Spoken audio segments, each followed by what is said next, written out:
আসসালামু আলাইকুম ওয়া রাহমাতুল্লাহি ওয়া বারাকাতুহু। সুপ্রিয় দর্শক এবং প্রিয় ভাই বোনেরা, আশা করি আপনারা সবাই ভালো আছেন।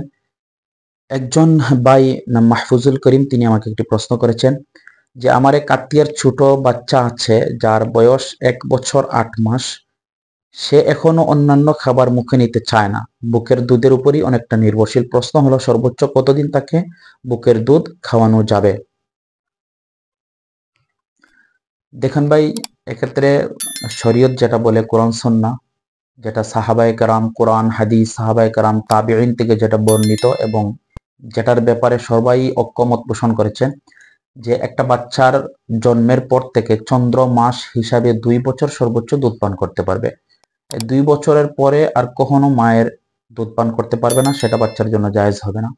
এক্ষেত্রে যেটা করতে পারেন, যে 1 বছর, 1 বছর 2 মাস, 3 মাস হওয়ার পরে বাচ্চাকে অন্যান্য খাবার দাবারের প্রতি উৎসাহিত করতে পারেন, অন্যান্য খাবার দাবারের প্রতি অভ্যাস করে তুলতে পারেন, তাহলে আর এই সমস্যাটা হবে না।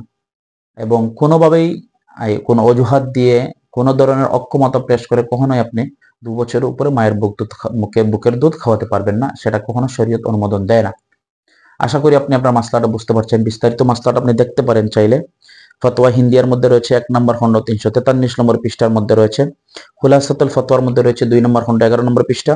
পাশাপাশি ফাতহুল কাদিরের মধ্যে রয়েছে 3 নম্বর খণ্ড 423 নম্বর পৃষ্ঠা। ফতোয়া শামিতেও রয়েছে 3 নম্বর খণ্ড 209 নম্বর পৃষ্ঠা। আশা করি আপনি মাসলাটি বুঝতে পারছেন।